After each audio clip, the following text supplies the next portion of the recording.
Some viewers may find this disturbing. Viewer discretion is advised. How? You gonna always miss. You gonna always lose. Bitch, I ain't never gonna lose. Bitch, I'm the MVP. Bitch, you wish you could be like me, bitch. Summer honestly to learn a few things. Like, you know, she held her own. Diamond held her own. Twigs. That bitch face was like Emmett Till. Go re-instruct your bitch. Hi my loves, it's CHANGE.TROYCE and you're watching Choice TV. For today's video, I wanted to get on here and talk about this raggedy hood booger by the name of Summer who decided to go out of her way and disrespect Emmett Till. Now I'm pretty sure most of y'all know who Emmett Till is. Emmett Till was a 14-year-old boy who passed away literally 70 years ago due to two white men who basically brutally beat him, pulled out his teeth and completely mutilated his whole face and even blasted him in the head and then threw him into a river and then tied his body to a cotton gin to weigh him down. So if y'all don't know who Summer is a 27 or 28-year-old woman who recently got really famous on the show Baddies. She got ridiculously famous for being a crash out, being a mess, and of course she is kind of an alcoholic in my opinion. So she looks like she definitely is a crash out and definitely not someone you should really, hold to a certain standard. And plus, this is ratchet reality TV. It's not the church channel. This isn't Disney Channel. This isn't Nickelodeon. This is a ratchet reality TV show. And honestly, people have been saying the most outlandish things on reality TV for years. Reality TV shows reality TV for a reason. It just exposes the reality of how some people are when they're thrown into troubling situations. I mean, let's not forget about a situation with, one of the cast members, Shannon, back in BGC 10 days, where if y'all didn't know, there was a woman by the name of Shannon who decided to basically get on BGC, and she basically told one of the African girls who was her castmates, Valentina, that she was basically Kunta Kinte.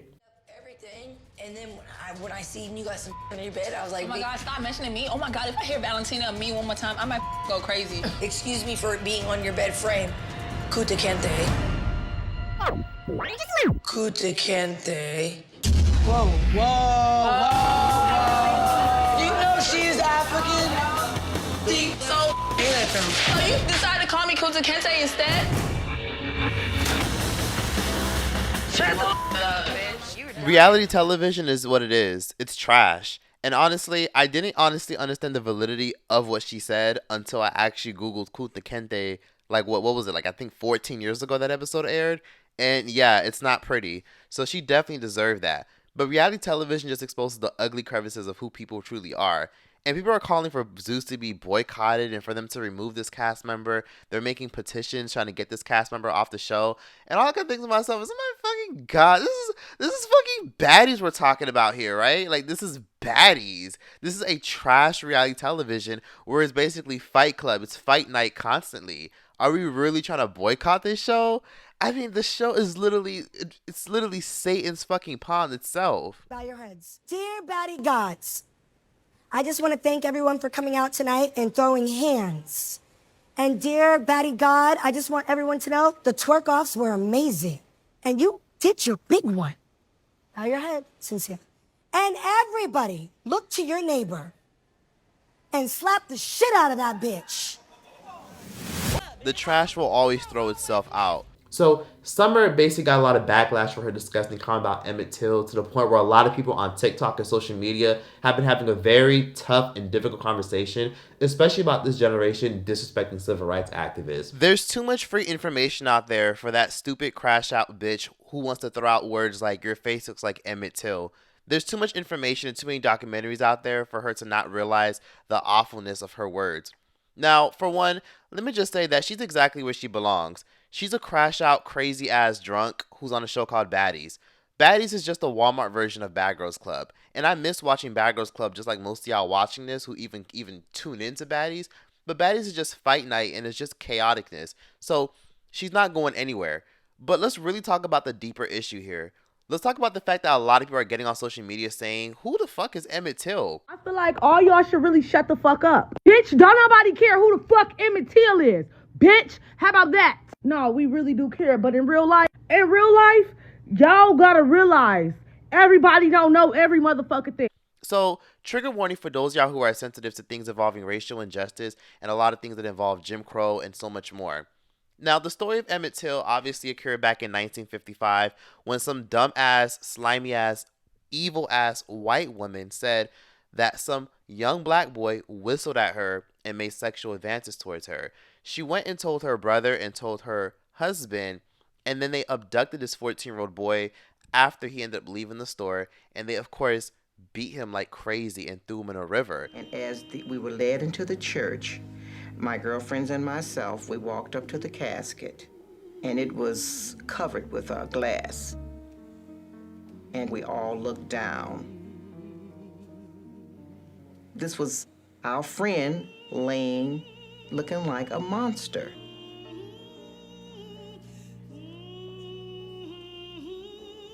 They said that about 1 in every 5 had to be assisted out of the building. They would just go into a faint. Same day that Emmett Till was buried, Roy Bryant and J.W. Milam were indicted on charges of kidnapping and murder. Their trial was held in the small Mississippi town of Sumner, billed as a good place to raise a boy.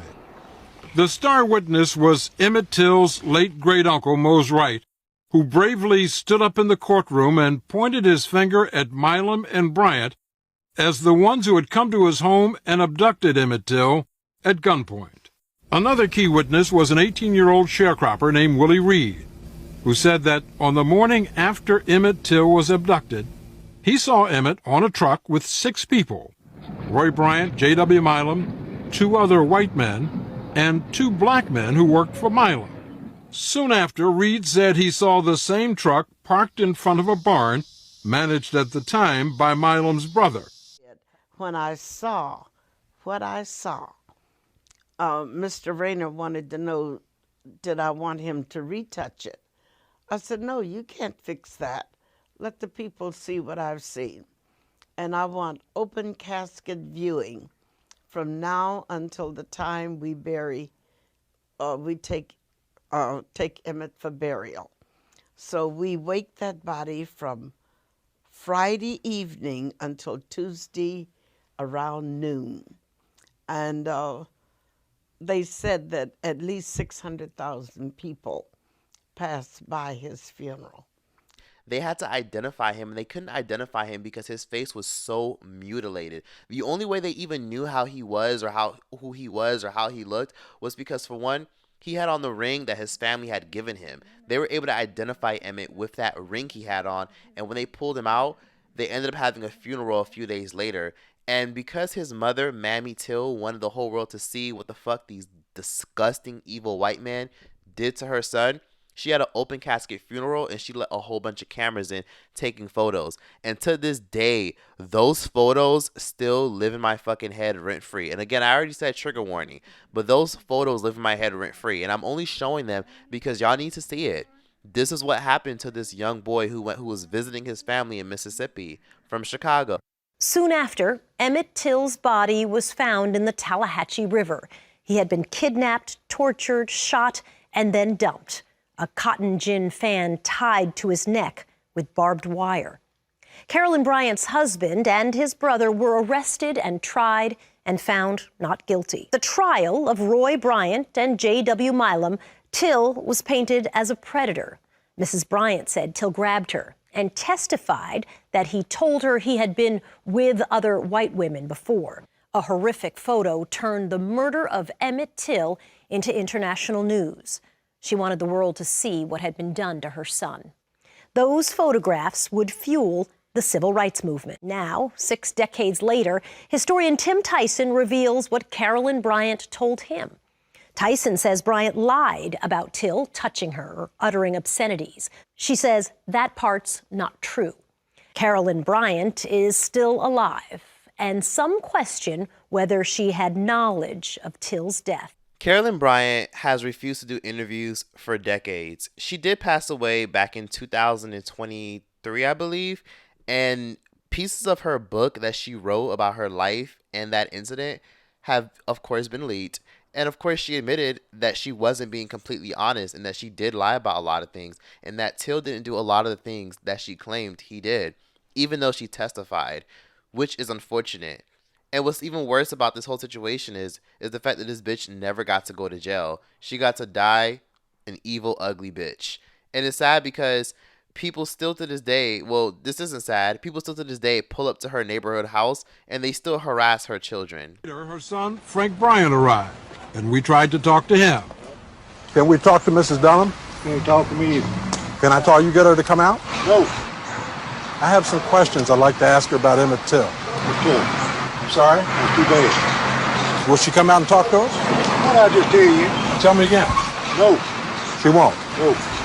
Goodbye. I'm back? I said goodbye. Goodbye. Yes. You leaving? No, you are. Not all of us were taught who Emmett Till was in school, and not everybody who watches Baddies grew up in America. Not everybody knows who Emmett Till was. Hell, I didn't even know who Emmett Till was literally until like 6-7 years ago when I was watching some documentary. You know, Emmett Till, if y'all didn't know, is a very pivotal force in the Black American Civil Rights Movement, and he's the reason why raggedy hood boogers like Summer can literally bust it wide open on TV and make a fool of herself and beat people's asses and make 6 figures all while doing it. And they gave the wrong bitch money on my mama, bitch. I'm gonna show you how to do it, ho. He paved the way for people to have freedom to be on television, freedom to be able to walk wherever they want, and he paved the way for a lot of us to be able to drink into water fountains that we wanted to, go into restaurants we wanted to, and go into stores where we wanted to, and be in a city and be in a place in a world where we could literally hold people accountable for being racist towards Black people, especially in America. But y'all can't be too surprised at Zeus Network. I mean, come on now, one of the head honchos over at the Baddies brand is literally Natalie Nunn. Let's not forget a lot of the colorist things that she said about Black women and a lot of the really derogatory things that she said and how she hyped herself up for being mixed and how Black girls never liked her and all that other shit. 2 kids. Big nose. 2 Black. Her nose looks like a gorilla nose. I'm Puerto Rican, Brazilian, and Black. I grew up around like white kids, and so dark-skinned girls never seem to like me. But what's so crazy is I remember Lil Wayne actually did the same thing almost 10 years ago. Well, over 10 years ago, actually.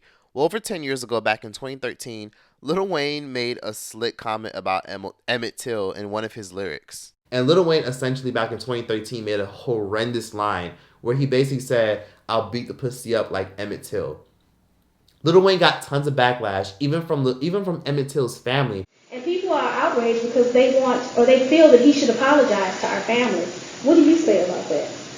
Do you believe? I believe that's the least of what we deserve. You know, I think it's important that our children see that you take a stand to right this wrong. What do you say?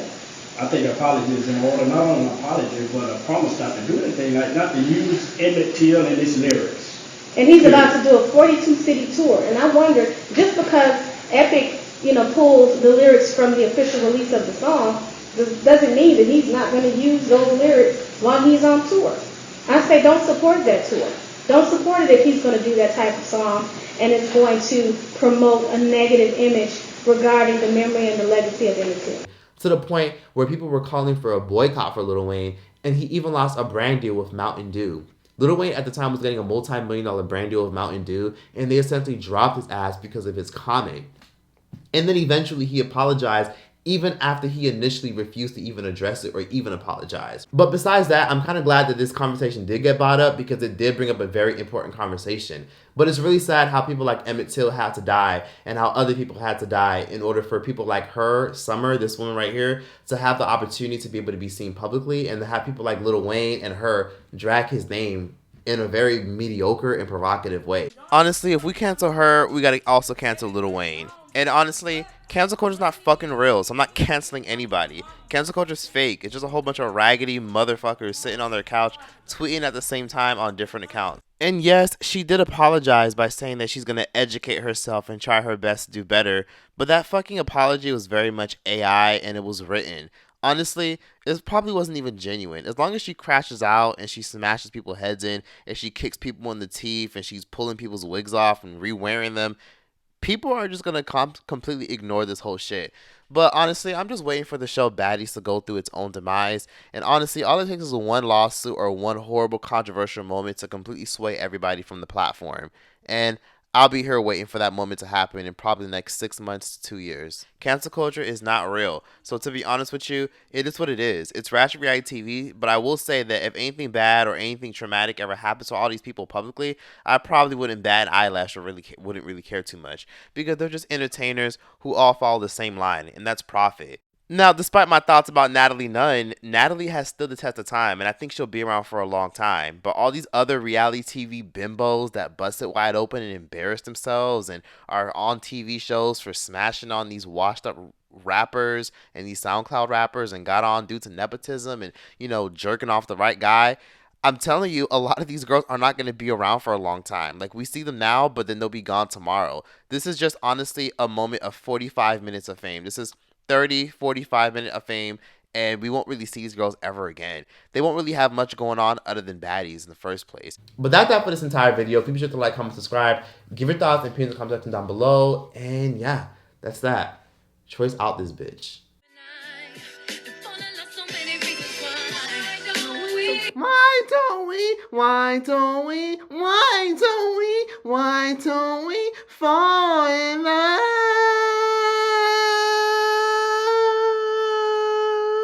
There's so many reasons. It's the only thing that matters to me. There's so many reasons. It takes such a load off to let you know that you're the only one I will ever want to go. Think I never did know what to do. A love I never felt, now I feel for you. Why don't I just swallow each and every ounce of my pride? Everything you do, I want to feel again. Ain't no use for us to pretend, 'cause why can't we, why can't we